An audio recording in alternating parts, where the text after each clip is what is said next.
I was going to ask you guys if we could start off with message number 1, like we always do. And for message number 1, I would like to put my mom in our wish you well because she's not doing very good. And if we could wish her well, that'd be great. Her name is Rosie. So we're going to put my mom, Rosie, in our hearts. R-O-S-I-E. Rosie, from my heart to your heart, we wish you well. Oh, thank you so much, everyone, because I know I love my mom so much, and I want her to feel better. All right, so let's go to message number 2. Ooh, can you share your feelings with me? So we talked about feelings the other day, right? So are you feeling sleepy? I know sometimes it's hard to get up in the morning, but so raise your hand if you're feeling sleepy. How about strong? Did you guys eat something healthy this morning that's going to make you nice and strong? We got to make sure we put really good things in our body. Remember our healthy plate? Protein, grains, dairy, vegetables, and fruit. So hopefully you're putting something strong and you're feeling strong today. Oh man, is anybody feeling bad? Oh no, I hope nobody's mad today. What gets you mad? Talk to your parents about that, okay? It's okay to tell them how you're feeling.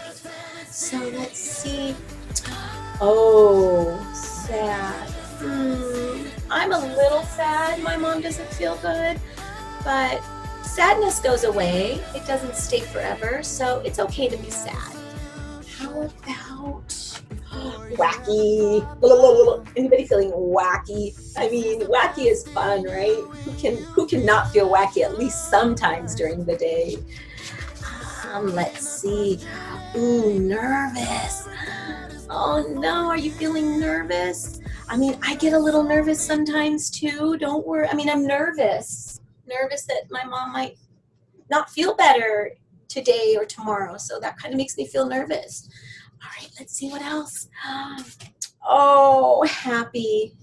For the most part, we have happy times, right? Even though the coronavirus is here, we're happy. We're doing things we like. I'd like to hear what you love to do to make what makes you happy.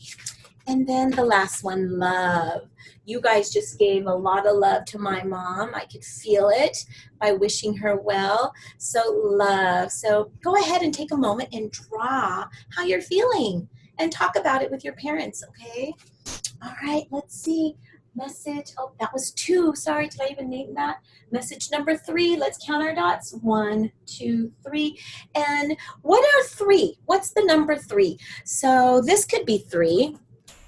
I'm going to get 3 things. 1, 2, 3. So 3. That's 3 things. That's the number 3. That's the quantity of 3. So 3. Ooh, an ABC song. Oh, I love my ABC songs. Okay, I'm going to turn the computer over this way. There we go. And where is my singing stick and my talking stick? It's my everything stick. All right, here we go, guys. A, B, C, D, E, F, G, H, I, J, K, L, M, N, O, P, Q, R, S, T, U, V, W, X, Y, and Z. Now I know my ABCs. Next time, won't you sing with me? Oh, I love it when you guys sing with me. And I have all the letters we've done. I don't know if I'm missing any. If you guys recognize something that might be missing, let me know. I couldn't find them. I had to move to a different wall in my house, so let me know, okay? All right, and let's go back to message board. I'm going to move you around so you guys can see. We're on message number 4.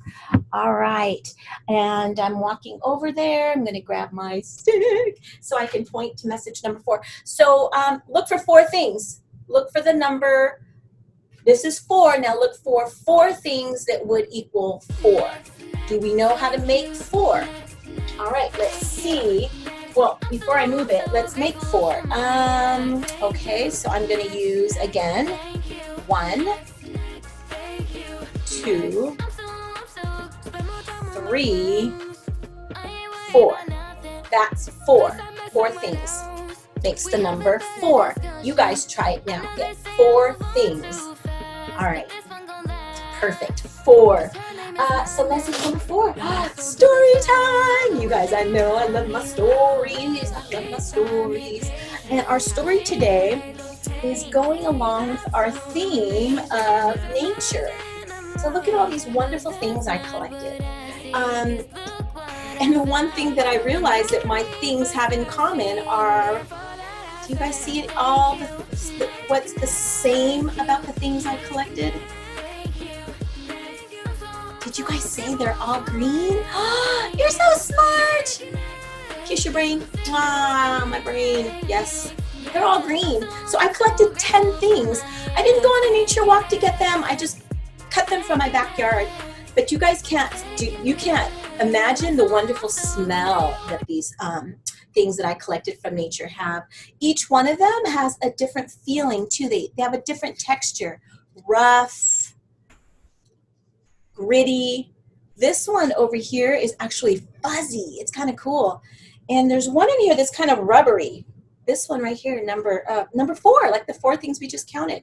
So all of my things have something different about them, but at the same time, there's something the same about them. All right?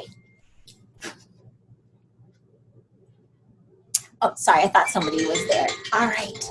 So here we go with our story. I think you're going to love it. It's called A Grand Old Tree, and it goes with the things that I found in nature. Okay? So here we go, Grand Old Tree, and it was written by Mary Newell de Palma. So she wrote this beautiful story, grand. Anybody have any ideas what grand means? This word is going to be throughout the book. Okay, so let's take care of that word right now. Grand means something that is big, beautiful, magnificent. It's the ultimate word for saying something is wonderful. Okay, so grand, a grand old tree. It does look pretty cool, doesn't it? All right, let's find out about this grand old tree.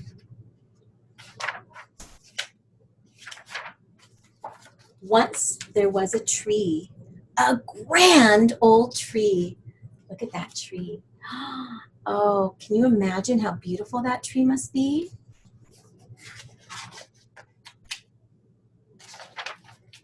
Her roots sank deep into the earth. So deep, that means you go down. Take your finger and move it all the way down, really deep. Her arms reached high into the sky. What do you think the arm of a tree is really called? Anybody have any ideas? Arm. Move your arm. That's right, arm. The branch. The branch. She was home to many creatures. Birds nested among her branches. Squirrels scurried through her leaves. Caterpillars and ladybugs crawled about. Oh, look at that. Yep. As I collected my things, you know what crawled from away from them? I had an ant. So that's kind of fun. That's nature, right? The grand old tree flowered. Look at that. Remember, it's magnificent. It bore fruit. Bore. Now, that's not the kind of word that you think of when you have nothing to do. It's a different way of spelling it. Bore means that it gave something. It was growing something. It produced something. So that's what that is. And it bore fruit. Anybody have any idea what kind of fruit that could be? Tell your parents if you know what kind of fruit that is. Sorry, friends, it's really sticky. And it sowed seeds. She had many children. Sewed. So sewed is not the same as we would like if we have a hole in our shirt and we mend it and we sew it. It means it's sewed. It's a different spelling. Those are, again, the seeds. All those tiny little things that you see flying around, those are, well, I'm sorry, no, those are the apples. Seeds are those tiny, tiny little seeds. So we can't really see them, but it's saying that it had many children. So that means a seed produced a lot, a lot, a lot, a lot, a lot, a lot, a lot, a lot. They changed the landscape for miles around. Wow, so go like this, because miles means it's really far, and landscape means that beautiful green that we see. Further than that, further than the old tree knew. So it went further than she would ever know. Oh my goodness. Look at that, all these wonderful things that are happening right there. Can you see all that? Look at that. The grand old tree.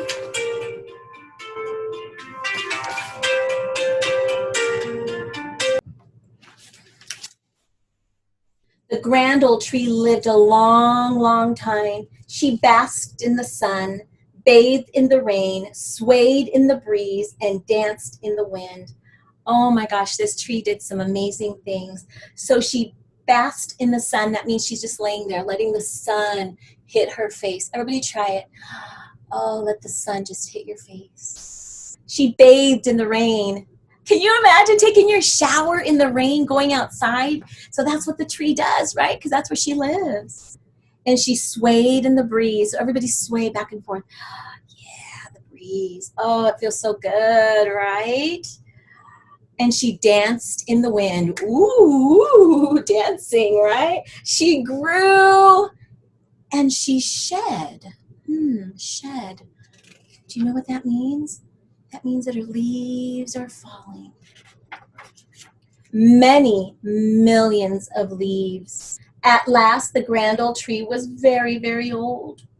Her branches no longer swayed and danced, but they cracked and they snapped in the wind. Oh, have you ever heard that snapping sound? That's what she's doing. Look at that grand old tree. Boys and girls, is she grand anymore?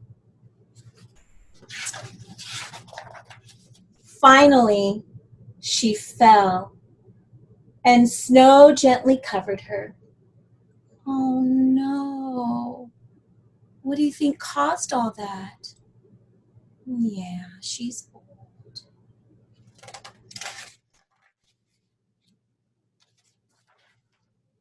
The old tree died. She no longer flowered, bore fruit, or sowed seeds.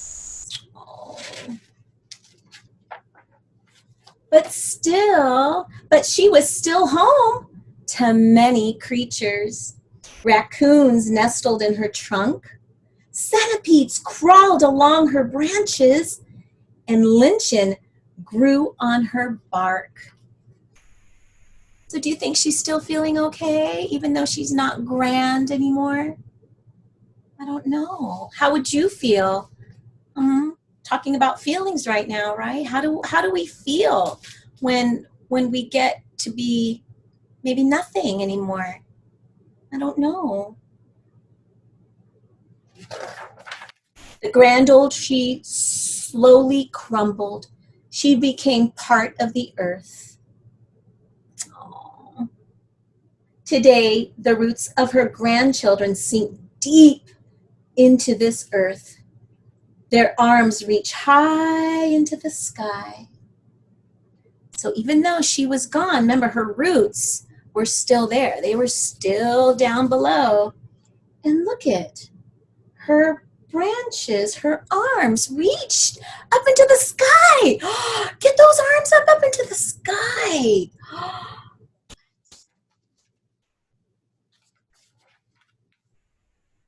They are home to many creatures. I don't know, but I think this grand old tree might have grown again, just like the grand old tree. Wow, do you like that story?